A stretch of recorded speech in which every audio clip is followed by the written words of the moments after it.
Have you been diagnosed with SIBO? Have you had SIBO in the past and have gotten it again? Or have you been unable to get rid of your SIBO since its diagnosis? If so, today's episode is for you. On today's episode, I'm interviewing Reed Davis, the founder and creator of Functional Diagnostic Nutrition, an online course that teaches anyone how to think and act like a functional health practitioner. In March 2020, I took Reed Davis's course and became an FDN. Becoming an FDN not only changed my life, but has changed the lives of the clients I work with. FDN is the base framework that I use with all my clients and the place I'd recommend anyone to start if they're looking to teach themselves how to be a functional health practitioner. Tune in to join day 3 of our special 3-day series featuring Reed Davis and the unique and powerful FDN perspective on the extremely controversial SIBO. And if you missed day 1 or 2, go ahead and check out our previous 2 episodes where I interview Reed on the FDN perspective to autoimmune diseases and why more lab testing isn't always better. Hey friend, welcome to the Better Belly podcast. Do you want freedom from bloating and constipation? Do you find yourself up late at night Googling natural constipation remedies, causes for bloating, or recipes and exercises to help constipation? Are you frustrated with the mind game of trying to figure out what foods are helping or hurting your gut? Hey, I'm Allison, mom, wife, and functional gut health practitioner. At a young age, bloating and constipation were my constants. I didn't know what to do and wished I could just live a normal life focusing on my passions, my job, and my family. I was tired of abdominal pain that woke me up at night and wasting time and money on gut health remedies that just didn't work. Breakthrough moment, the functional medicine and osteopathic approach to gut health. In this podcast, you will find natural remedies for bloating and constipation, practical, doable belly exercises and massages, and debunk the myths about what really is causing your tummy problems. So toss out those laxatives and say goodbye to that embarrassing gas. Your gut health is calling. And just as a reminder, this information is not meant to diagnose, manage, or treat disease. Always consult with your own health practitioner before you make any changes to your health. All right, guys, part 3, last part of my conversation on Reed Davis. If you have not listened to part 1 and 2, go ahead and check those out. But if you are here for SIBO, fact or fiction, it's going down. We're getting Reed's thoughts on SIBO. Is it fact or fiction? Tell us, Reed, what's going on here? Well, SIBO is small intestinal bacterial overgrowth, and it exists. It's a real thing. But when I first started over 20 years ago, we didn't hear about SIBO. It's kind of a newish diagnosis. And it came along, and I won't say it's a bad thing, but when remember I told you in a previous chapter here, session that, I study labs. Labs is what I study. That's what I do. And so any new lab coming out, I want to run it on myself, on my staff, and on a few people and see what it's all about. And so that's what we did. Matter of fact, one of the labs that I was a clinical advisor for started running that lab. They added it to their lab menu because it was popular. There's some books. These books came out on SIBO. SIBO this, SIBO that, everything SIBO. So as I started interpreting these labs and looking at they're really measuring, what's really going on, there's some cool things about it. It was some unique, it's a breath test, and you look at hydrogen and other gases that you would expel that would increase if you had this bacterial overgrowth. You get the improper breakdown of it. And so I was looking at it real closely, and I started saying, we already do this. We're already looking for the flora imbalance and the dysbiosis, it was called. Maybe worse things could be going on too. Matter of fact, we look at it more comprehensively. Yes. So yes. SIBO tends to be a yes or no. It's almost exclusively a positive or negative kind of a test. Well, so what if you have it? Where did it come from? Why do you have it?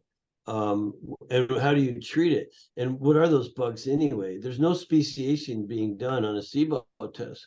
And so, and where did those bugs come from? How'd you get this dysbiosis? So it really is kind of something we've been measuring for many, many years. It's a dysbiosis. It's an imbalance in good to bad flora.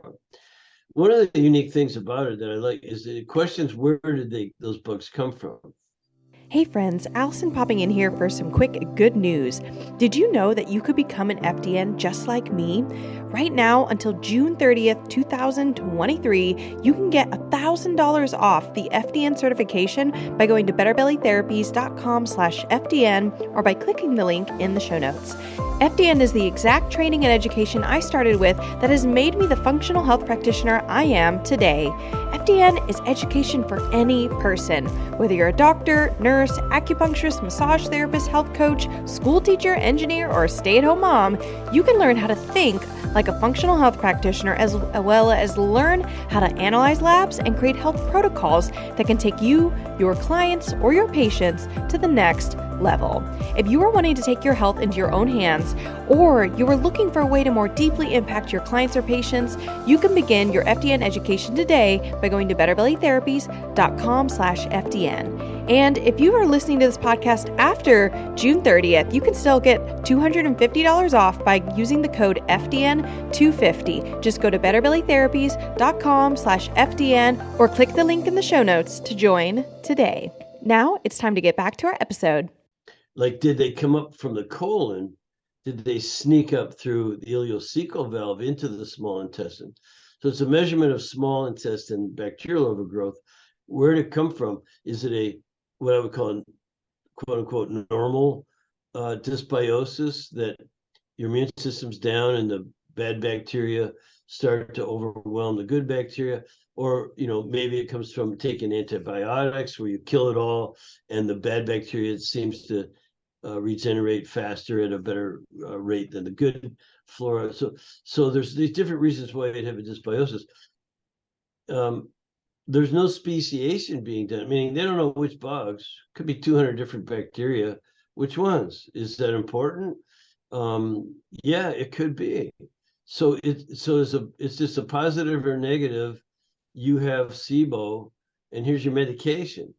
So I don't like the sort of philosophy and the way it's being used, and that it's an interesting test.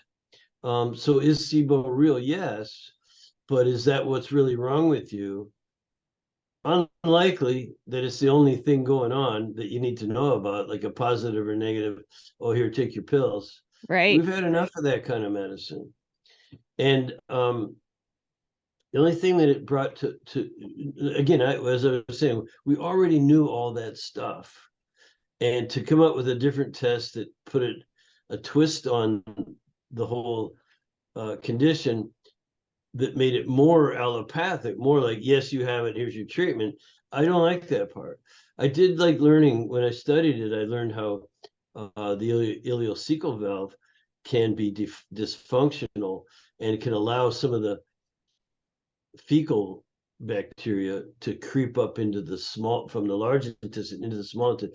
That was an interesting twist. Yes. But I put that in its place of that's been going on for thousands of years, and the fact that we can now measure it a different way is it's cool. kind of like conventional medicine discovered something that's already been going on, gave it a new name, and then treated it as it's like totally new and unique, and they have found the holy grail on how to fix it. If there is an ileocecal valve component to SIBO, and I'd say in my experience about 50% of my clients have a ileocecal valve, like, is a huge part of the problem going on. I tend to see people who've had it multiple times, so the recurrence problem, which is very high. Visceral manipulation, which is the things that I was doing before I met you, Reed. Visceral manipulation and craniosacral therapy together, not just one, but together, are super helpful in that. And a lot of times there's a physical restriction. So a car accident could cause this ileocecal valve dysfunction, giving birth, especially a traumatic birth, or even the way that you carry your child. Getting your, for women, getting a uterus removed or having PCOS, the right ovary in about 70% of women is connected through a ligament to the appendix. And that appendix is really close to the ileocecal valve. And so that can, if that ligament is tight, in women it's going to pull in that right hip. Scoliosis, which curves the back and then cause the pelvis to twist and rotate, can set up the environment of the abdomen to not function very well in that lower right quadrant of the body. And so there's so much that you can do to improve that functionality on a physical level.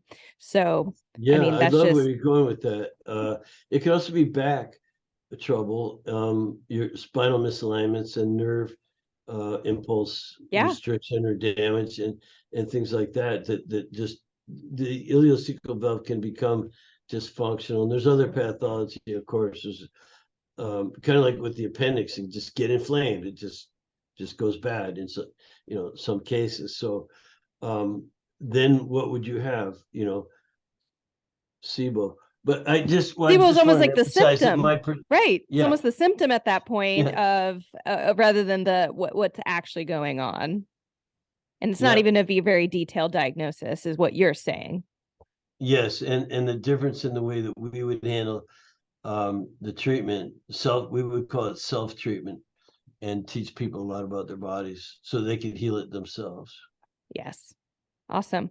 Well, Reed, thanks so much for all these rounds here on the Better Belly podcast. It's been great to have you on and pick your brain and just immerse myself with fellow FDN. I don't know if I can even call you a fellow. You're not Yeah, I'm a fellow FDN. That's right. Again, it's always a good time. Me a senior fellow. Senior fellow. My senior fellow FDN. Okay. Yeah, hope you have a good rest of your day, Reed. Thanks a million. You too. I'll be happy to do a return anytime you want. Awesome. Hey friend, I hope you loved this episode. If you've been a fan for a while or newly loving this podcast, can you do me a favor? Drop into Apple Podcasts and leave me a review. When you leave a review, you do so much. You help me know you're listening, you can tell me what you're loving so I know what to make more of, and you help others by boosting this podcast so other people like you can find the podcast too. I mean, it's a win-win-win, right? So if you want a way to pay it forward, just go to Apple Podcasts or click the link in my show notes and leave a rating and review. And if you want some more free stuff, just head over to my free Facebook group, betterbellytherapies.com/Facebook, and you can get access to all of my free support for you, including some Facebook group exclusive stuff like my podcast episode vault, where you can search the Better Belly podcast by topic and find exactly what you need to expedite your healing. I cannot wait to see you guys in there. Catch you guys next week.